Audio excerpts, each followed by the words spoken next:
actuel media filɛbaga bɛɛ lajɛlen an ka foli b'aw bɛɛ ye an b'a ladɔnniya k'a fɔ ko émission dɔnni kɛnɛ an b'o de kɔnɔ bi an bɛ mɔgɔ min fɛ yen Tumani Sidibe commune 5 Donsoba ka bɔ Wasolo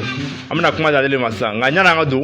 a bɛ commune min kɔnɔ n'o ye commune 5 ye gɔnifilaba dɔ bɛ yan nɔ o ko commune 5 Donsoba ka émission tɛ se ka kɛ n'ale ma na ka na a bilasira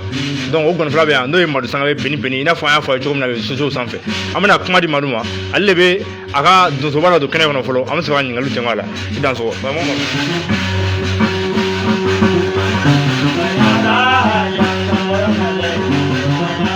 Bolokoloni jigi dɔ bɛ majugala jigi na kan mɛn wa.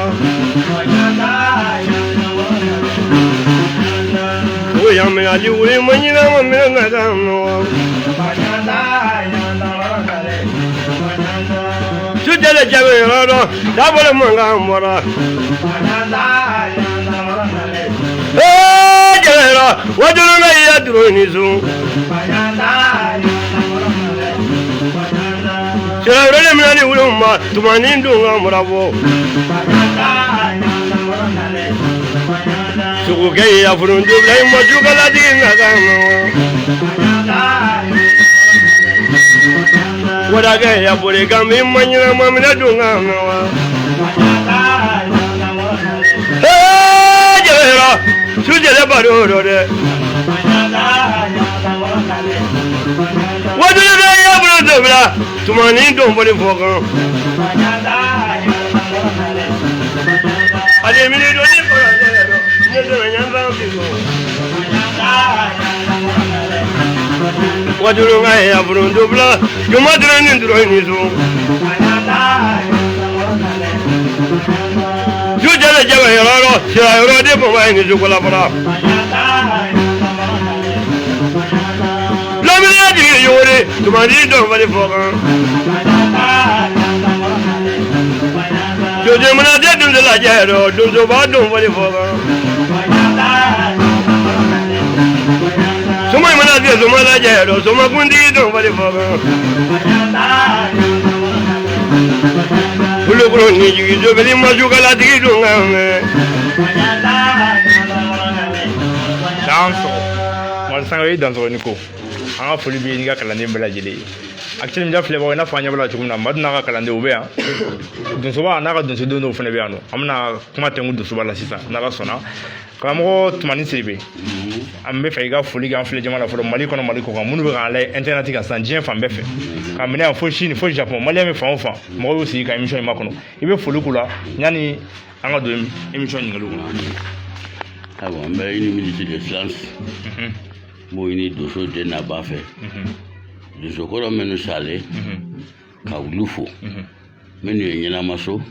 ka wulu fo o une minute de silence. Une minute de silence à la mémoire des chasseurs qui sont tombés.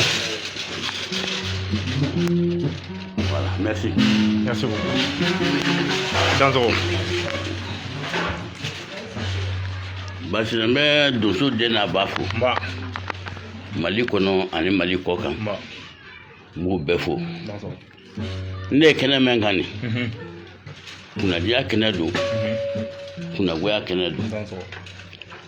n'i y'a fɔ tɔ ko Donsoba i sigitɔ dɔ de nɔrɔ i sigitɔ minnu nɔrɔ o de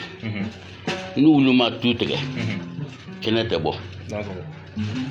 n bɛ foli kɛ o Donso den n'a ba la ka foli kɛ Jikɔrɔni o Donso den n'a ba Jikɔrɔni Layi ani Sumana Wulɛ ani awa Mataran Fali ani Numu Kasimu ani Kumamisa ani Donso Mamadi n ye foli lase olu ma ka foli lase n fali Jegete ma ne kɔrɔkɛ don ne de sigila a nɔrɔ Bamusa Kulubali o de tun ye commune 5 Donsoba de n bɛ foli lase o ma n'o bɔra a la Donsoko a bi ma damina dɛ i y'a faamuya kabini Modibo Tele Modibo Keta o de ye Mali donso drapeau donsoya drapeau fɔlɔfɔlɔ k'a di Wasolo ma o cɛ bɛn o kɛra Buguni farafin jamana président bɛɛ ɲɔgɔn sɔrɔ yen i y'a faamuya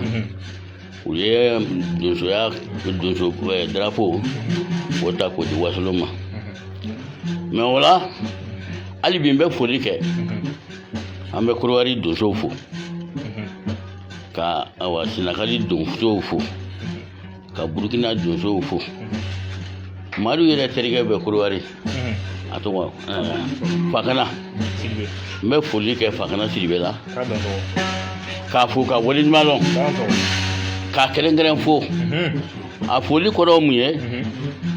ne den de ye Madu ye fɛn min n'a kɛra i den fɛ i fana bɛ k'o fɛ n kɛra fɛ ka sababu kɛ wali n b'a fo ka waleɲuman dɔn ka Burukina donsow fo ka Niger donsow fo ka Faransi donsow fo donsoya tiɲɛlen a tiɲɛlen cogo di fama wuli mun ma ko tɛ donsow la bilen n'o tɛ Alifa ani Musa Tarawele Ture semaine de la jeunesse ani 22 septembre Mali donsow tun bɛ ɲɔgɔn sɔrɔ yan Balabu cɛmɔgɔ fana bɛ la n'u bɔra Segu bɛra na o bɛ jigin cɛmɔgɔ fana fɛ yan Sikaso bɛra na o bɛ jigin cɛmɔgɔ fana fɛ yan Wasolo bɛra na o bɛ jigin cɛmɔgɔ fana fɛ yan o bɛɛ lajɛlen tun bɛ jigin cɛmɔgɔ fana de fɛ ni sini ye 22 septembre ye don bi wulada na donsow bɛ ɲɔgɔn cɛ ka taa Bakari Sidibe fɛ Nkɔrɔbugu o den ni Musa Ture o y'a sɔrɔ Mali donsoya ka di o y'a sɔrɔ Mali faamaw fana bolo Mali donsow kɔrɔ tu tɛ Mali kɔnɔ ni donsokɛ tɛmɛ yɔrɔ dɔn o tɛ yen i y'a faamu n'o bɔra a la Nkɔrɔbugu Bakari Sidibe tubabu bɛ de y'a sigi Mali donsokuntigiya la n'o tɛ farafin ma sigi i y'a mɛn anw bɛ tila ka se o ɲininkaliw ma ɲɛfɛ ne ko ye folikan ye ka don o kuma foli ye de ne ko ye folikan ye ka don kɛnɛ kɔnɔ Actuel Media filɛbagaw an b'a yira k'a fɔ ko an ka donsoba a pɛnnen don ka question bɛɛ jaabi parce que ale bɛ da sera fɛn ma an da ma se mun ma fɔlɔ yanni ɲininkali ka taa ɲɛfɛ karamɔgɔ Tumani Sidibe jɔn ka bɔ min ani i sigilen bɛ min bi an bɛ don min na i ko min ne wolola Wasolo ka mɔ ye ka na sigi Bamakɔ Jikɔrɔni yan n sigiyɔrɔ bɛnnen yan ma bi n bɛ yɔrɔ min na komi bi ala sigi sɔrɔ i bɛ Bako Jikɔrɔni i ye Bako Jikɔrɔni donsoba ye i ye commune 5 donsoba ye nka i ye donso ye wa fana i ye kɔmɔtigi ye an ka recherche bɔ o kan a ɲininkali fila bɛ tɛnku la nka an m'a daminɛ donsoya ye Tumani Sidibe ka donsoya a nana cogo di ni da bɛ se ka don a la ne ka donsoya ne bɔkolo bɛ donso di n ba yan fan o ye donso di n fa yan fan o ye donso di n mɔkɛ yan fan o ye donso di awɔ ka donsoya kɔnɔna la an b'a dɔn donsoya ni gɛlɛya tɛ ban yala karamɔgɔ Tumani ye gɛlɛya dɔw sɔrɔ ani ya donso ɲɔgɔn cɛ walima hali kungo tagaw sen fɛ ayiwa n'i kɛra donsokɛ de ka ban i bɛ ɲani bɛɛ kun mais ne ka donsoya kɔnɔ n ye ɲani sɔrɔ a kɔnɔ n ma ɲani jugu sɔrɔ a kɔnɔ parce que n'i kɔrɔ cayara i miiri b'a la k'i bɛ degun yɔrɔ dɔ la i kɔrɔw b'i bɔ yen kɔrɔ min tun bɛ ne ɲɛ olu bɛɛ tun ye donso de ye k'a fɔ n ye ɲani sɔrɔ donsoya la k'o se o yɔrɔ ma awɔ o ma kɛ i ka donsoya kɔnɔna la i ye donsoba ye bi commune 5 kɔnɔ yala donsoba a nacogo i bɛ se k'i da don a la ka ɲɛfɔ maliyɛnw ye ani commune 5 n bɛ se k'a dɔ fɔ parce que n'i kɔrɔw banna wajibi ye ɲɛmɔgɔya bɛ s'i ma mais ni ɲɛmɔgɔya ser'i ma a diya ye mun di minnu ye i dɔgɔw olu k'i ta i denw olu fana k'i ta o ye a diya yɔrɔ de n'o tɛ ni olu bannira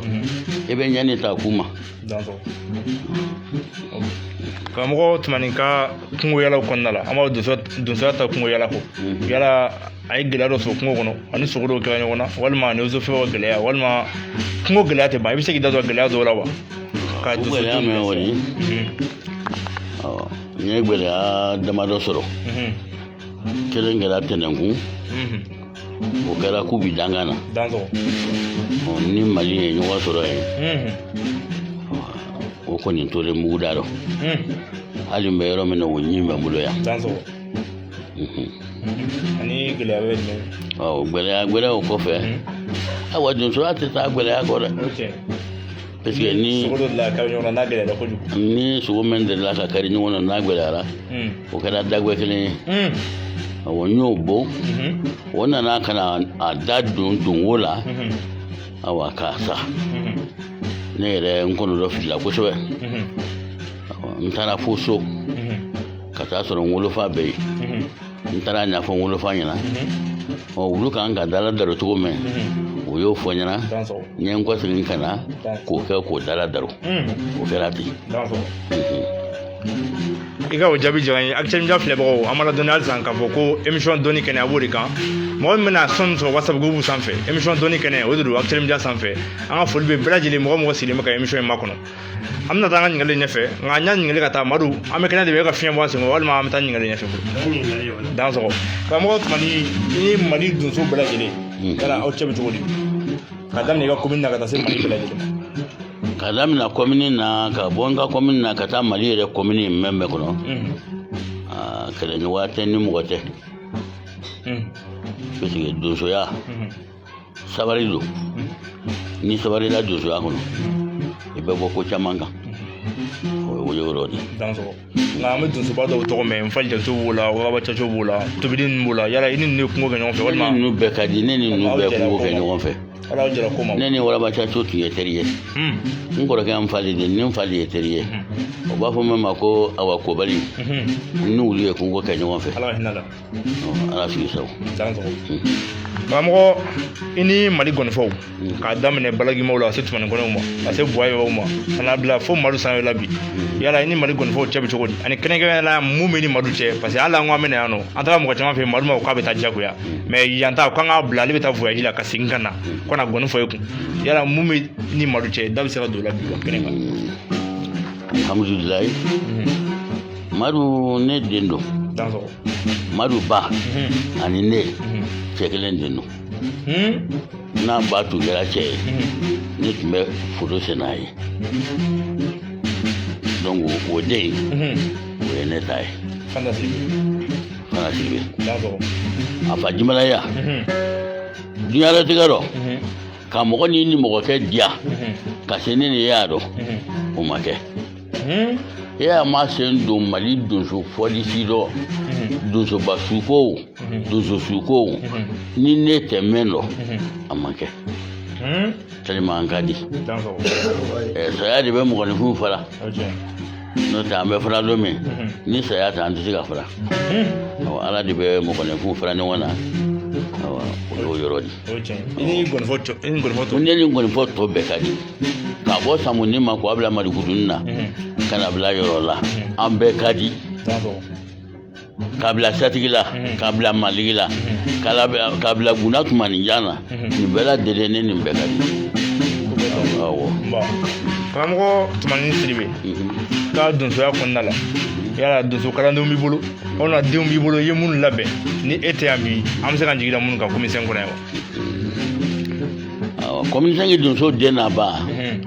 a donso den minnu b'a dɔn mɛ tɛ ne Tumani a ka dɔgɔ dɛ Bamakɔ yɛrɛ kɔnɔ yan ka ne Tumani tɔgɔ fɔ Bamakɔ yan ko donso den mɛ tɛ ne dɔn a ka dɔgɔ parce que o ko fɔ k'o la mun kan ne de tun ye communisɛn murukalatigi de donc n to murukalatigi de ne ye san 29 ko la ne sigilen murukalatigiya la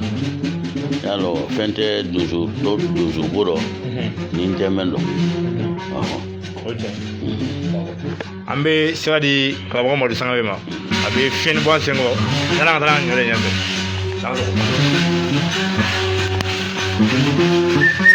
Muranga dada mada muranga fogane wani abro da yimizu Sira Tumani ya bima mulano ko do deglene mo ni gelen tele madiya bande tumarini baba ni wadi ni de ni bara wadun dunga ni gidi abole tolo boda do kabo tinga lambaro kabo wuli ni muro do kabo buda muro jano e bole sire mudani zamuno ana do ni yalan goroni jonga ni mamen gladu bo yalan lengo wa kun no yalan la le fara bulo fe yalan la le baba fe yalan la le ni wa yalan ni do ne ma wadu ya gela giamo bala bala ga dra ro la le de tumani diribe ngojina bole tumani wazulu ya tumani ne bi do je la la abe ka ba ga della ko kalam benyina ne ka ba ka jurundo ambe ka ba gari ka jeni wato ma walla dul la fulomani la durjina tigi ni zu kuma dulu ko tigi ni zu du kuma tigi ni zu daga jibu tigi ni zu de illa gari ka hen da wajibu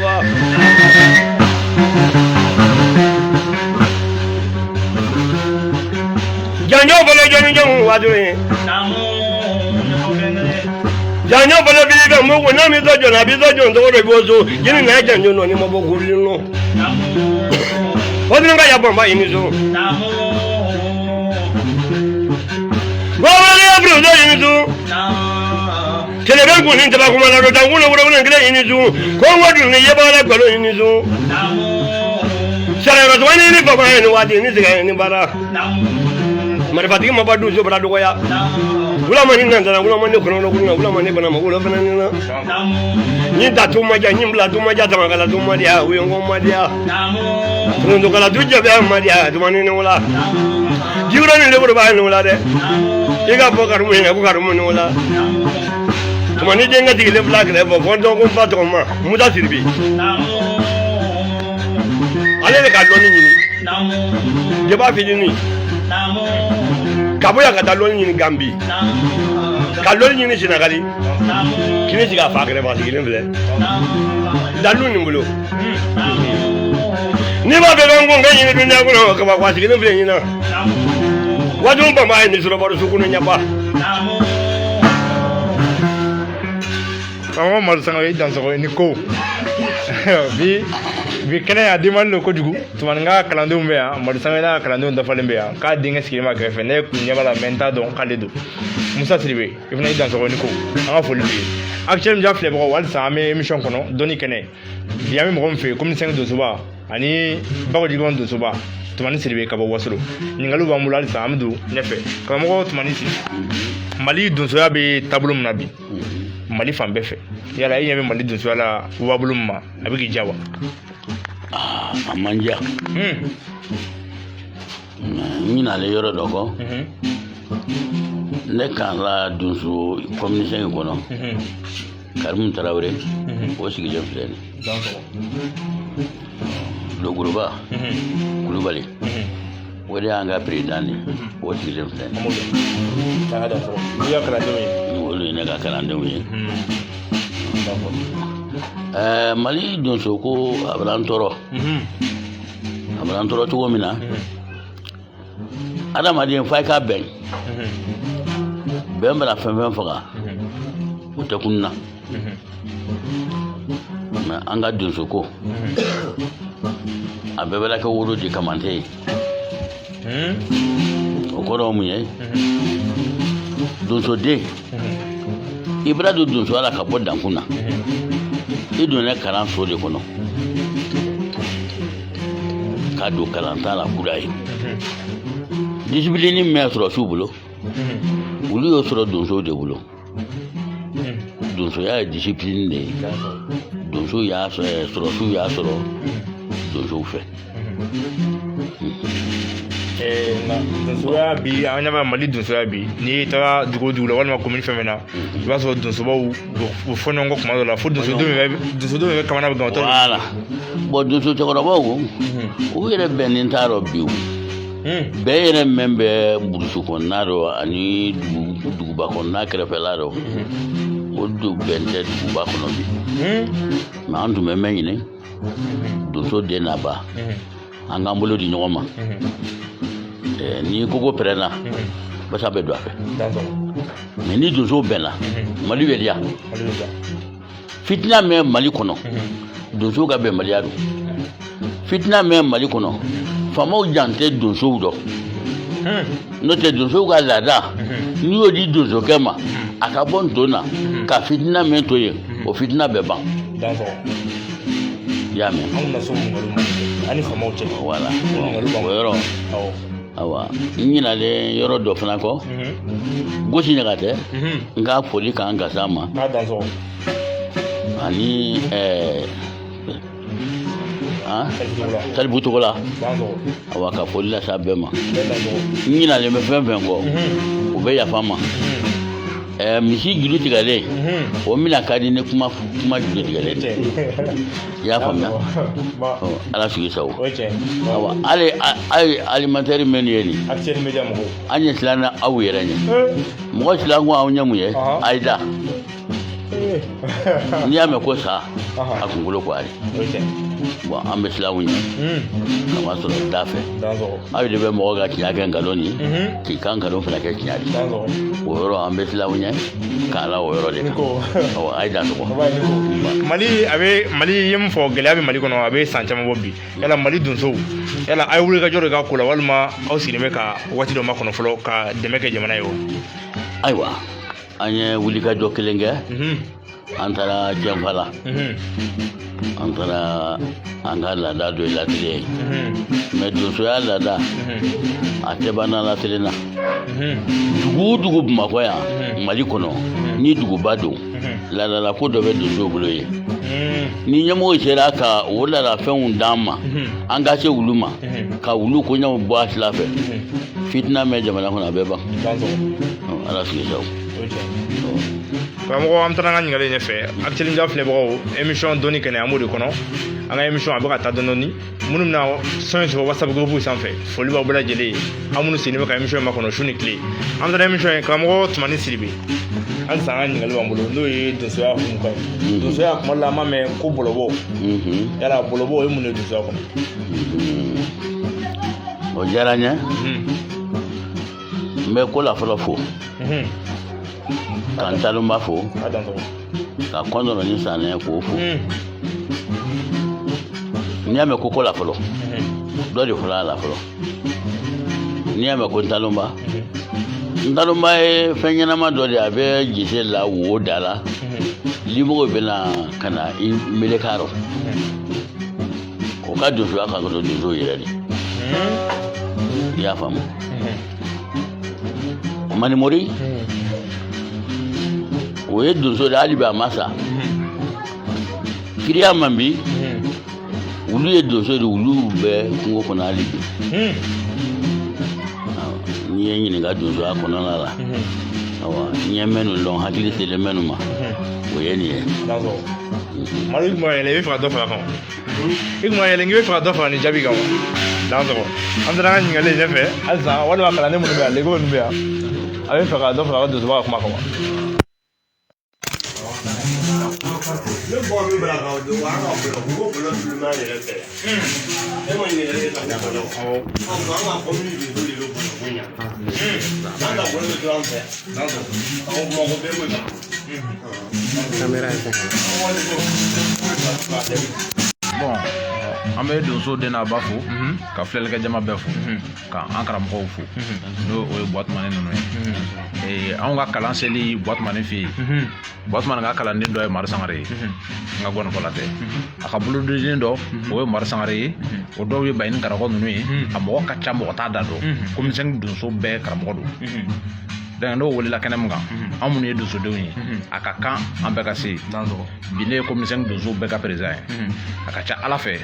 bi bɛnba bɛ komini kɔnɔ o de ye donsoba ka hakilina de a ko fɛn fɛn ka gɛlɛ ale ma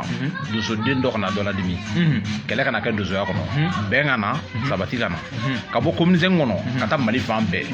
n'i ye donso o donso ye hali mun tɛ donso ni maliyɛn don k'i ka bonya ka s'a bɛɛ ma donc o y'an sekun yan ka donsoba bilasira aw ni ko aw dan tɔgɔ ni ko ye Tumani Sidibe ka donsodenw ye ani a ka kalandenw minnu nana ka na kɛnɛ denbaya ka kɛnɛ diya an bolo an ka ɲininkali nin ye a donsoya yɔrɔ bannen an bɛ taa Madu e ne fila bɛnna kuma min kan n'o ye karamɔgɔ Tumani an y'a mɛn ko i ye kɔmɔtigi ye kɔmɔtigiya a nacogo ni a taabolo ne da bɛ se ka don o la bi kɛnɛ kɔnɔ. Nin tɛ baasi ye D'accord. ne bɔlen donsoya la ka sɔrɔ ɲɛ somaya la somaya o ye n woloda o dɔ de ne bɛ wololo min Wasolonfila jamana 7 ne fa ɲɔgɔn tun t'a la ne wolofa Wasolonfila jamana 7 de 3 bɛ Laginɛ fɛ 4 bɛ Mali fɛ ne fa ɲɔgɔn cɛkun tun t'o kɔnɔ n'o bɔra la ne mɔna Laginɛ de ne ye n ka denmisɛnya kɛ sigiri i y'a mɛn ka kɔma furu sigiri ka kɔma ta sigiri ka bɔ sigiri ka na Mali la ka na ye n fa bɛna filaw de bɛ yen ne sen bɔra Kumakɔ n'o tɛ ka bɔ sigiri ma ka taa bila Kurusa soma tun t'o dɔn ne tun tɛ mɛn lɔ ayi o tɛ yen i y'a mɛn sigiri n'a lamini soma tɛ yen ni n tɛ mɛn lɔ kalankalanŋoma 9 bɛ ne bolo i y'a mɛn ka sukɛlɛ kɛ n'i y'a ye ko kɔma ye sukɛlɛ la subaga dɔ ko adi mɛ fanga bɛɛ bonya o de bɛ se n'i ye ɲininka somaya dɔ k'o ma don tɛmɛnen Bamakɔ yan ka komaɲaga dɔ Bamakɔ yan ne fɔlɔ de y'a kɛ o kɛra Musa Ture i y'a mɛn ka tila ka fɛn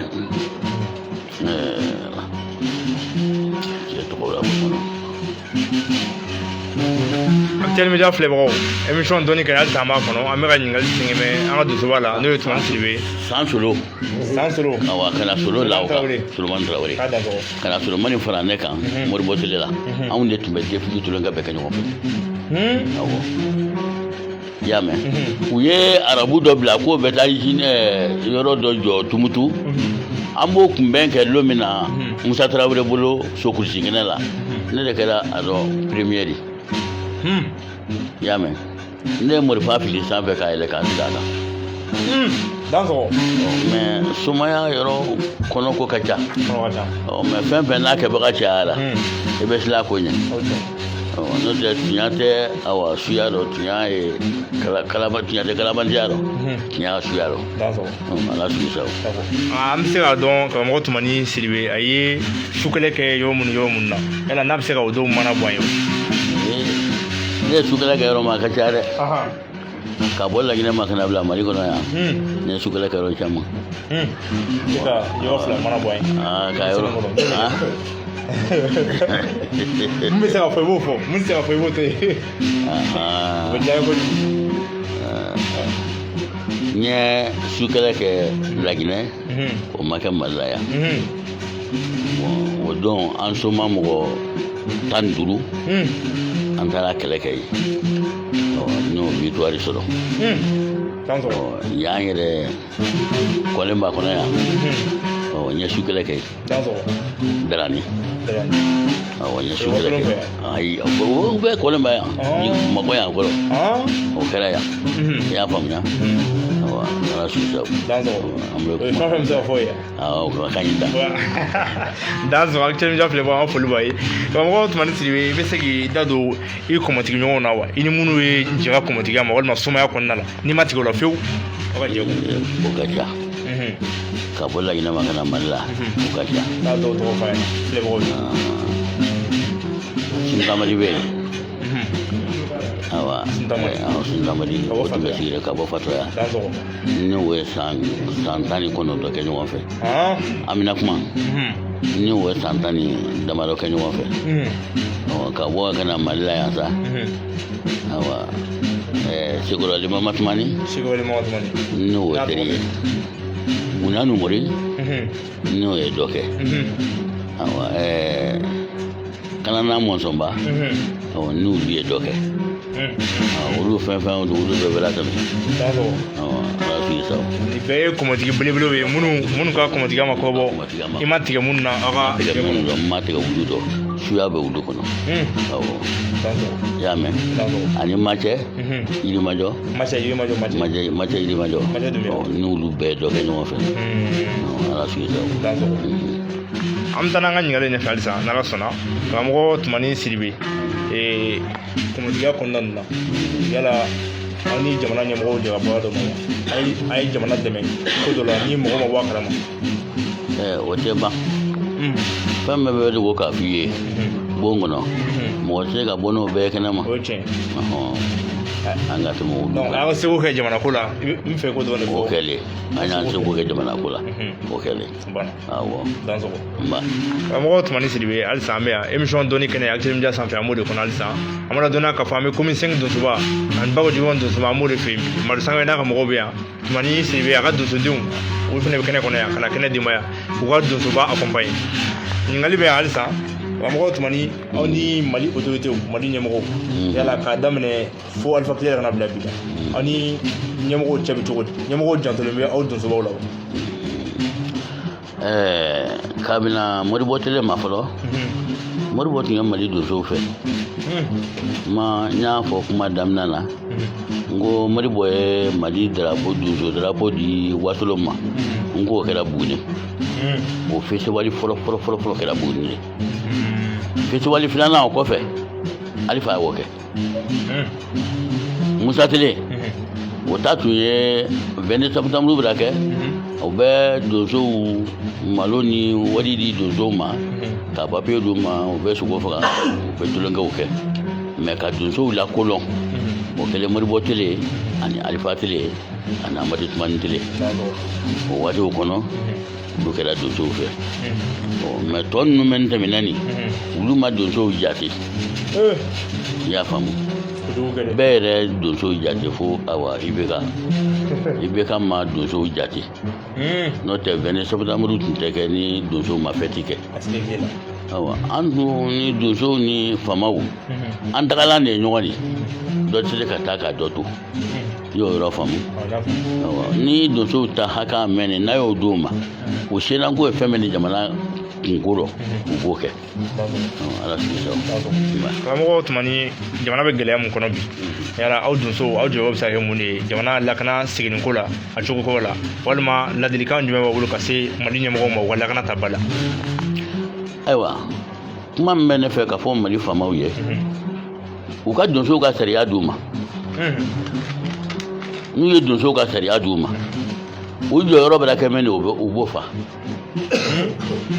i ya kuma kɔnɔ a bɛ n'a fɔ donsow ka laadalafɛnw bɛɛ ma d'u ma walasa u k'u da don n'i ye donsow ka laadalafɛn bɛɛ d'u ma u b'u ka laadala ko bɛɛ lajɛlen kɛ n b'a f'i ɲɛna i ɲɛ bɛ fitina min na jamana kɔnɔ a bɛ dɔgɔya bɛɛ ni jɔyɔrɔ don Modibo jɔyɔrɔ misiri la Somakɛ n'a jɔyɔrɔ don donsokɛ fana n'a jɔyɔrɔ don non sɔrɔsiya yɛrɛ daminɛra donsow la o kɛra ala sigi sago an bɛ to ka ye ministère de la culture kuma caman u bɛ médaille di mɔgɔw ma walima u bɛ fɛnw kɛ yala aw donsow aw sen bɛ médaille di ninnu na wa ɲɛmɔgɔw bɛ aw jate ka médaille d'aw ma jamana tɔgɔ la a man ca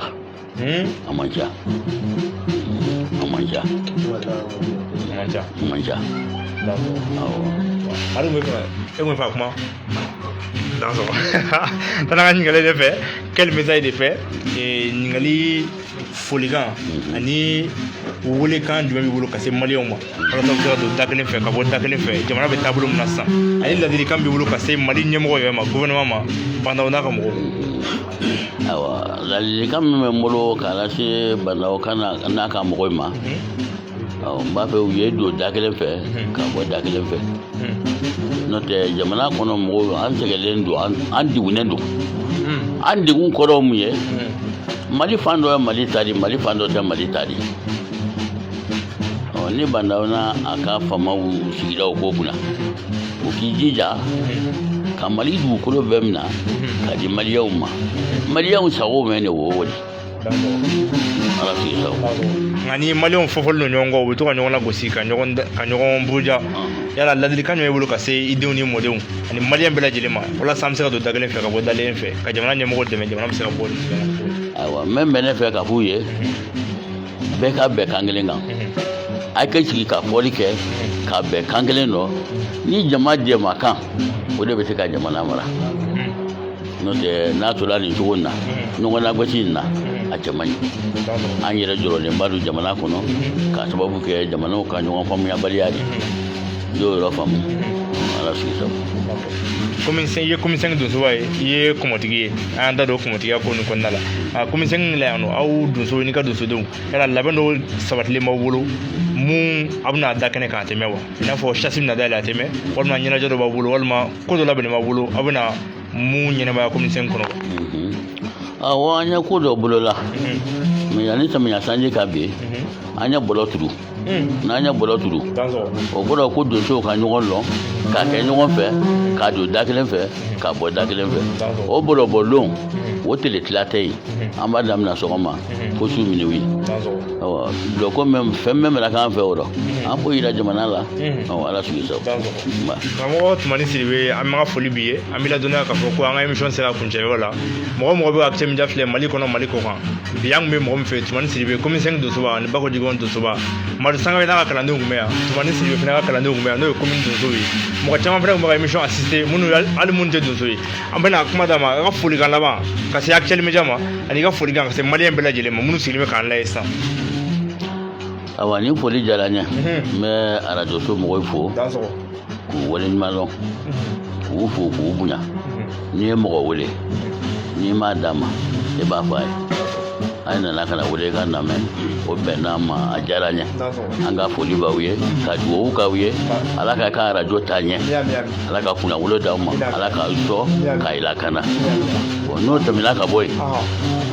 n bɛ mali donso den n'a ba n b'a bɛɛ fo n bɛ donsow fo ka donsomusow fo ka dugutigiw fo ka alimamiw fo ka awa dugu kɔnsew fo dugu mɔgɔ sɛbɛ n'a bɛ dugu kɔnɔ k'a bɛɛ lajɛlen fo jamana kɔnɔ n kɔni b'a fɛ jamana bɛɛ ka jɛ ka don da kelen fɛ ka Mali kɛ lafiya sɔrɔ ala sigi sago Actu Media filɛbagaw an ka foli b'a ye nin de bɛ dan sigi an ka bi émission na nka an tɛ se ka bɔ n'an ma a di Madu ma a ka fɔlikan laban kɛ a ka cɛkɔrɔba kun an ka sɔrɔ ka émission kun ko yɛrɛ ni dɔw fɛ sudala dugu min na yɛrɛ ni dɔw ma waatolo yɛrɛ ni dɔw ma waatolo soboli yɛrɛ ni dɔw ma waatolo mɛma yɛrɛ ni di ni lɔngɛ a y'a julu fɔ kan waatolo bilalo a y'a julu fɔ kan tile min ta ni samu balo a y'a julu fɔ kan so siribe tuguni jire ni kan na waatolo i y'a bolo fɔ kan yɛrɛ ni dɔw ma so sobori yɛrɛ lale sobori yɛrɛ mirila tuluma yɛrɛ sɔrɔ kɔgɔma yɛrɛ sɔrɔ waatolo kumakanuma ka yɛrɛ sɔrɔ yɛrɛ ni dɔw ma jide yɛrɛ dugu la Tumani ni so mɛma yɛrɛ ni den ni lomɛ donso yɛ bɔtɔ fɔ kan sira yɔrɔ denkɛ i ye dugu fɔ kan jinɛ ɲuman tigi ni so jinɛ ni kan ka waatolo donso jinɛ ki kan ka so somaya jinɛ ki kan ka waatolo yɛrɛ tigi ni waatolo bɔdugu ba kan na jinɛ ye balo dabɔ la ka bɔ kɔrɔba ni jinɛ ni kan ka so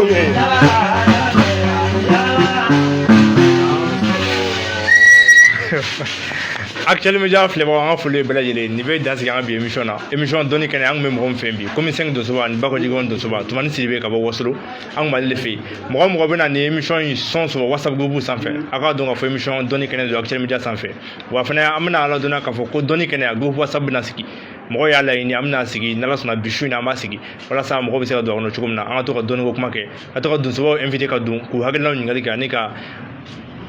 fɛnw k'u la donc mɔgɔ min bɛ technique la bi Yakuba Dunbiya ani Salif Sangare olu de tun bɛ bi mɔgɔ caman sigilen bɛ ka émission assister Tumani ka denbaya mɔgɔw u bɛ yan ani Madu ka kalandenw ani Tumani ka donsodenw commune 5 donso u bɛ yan an ka foli b'u bɛɛ lajɛlen merci aw kan bɛn a n'a denkɛ Musa Sidibe k'a dansɔgɔ voilà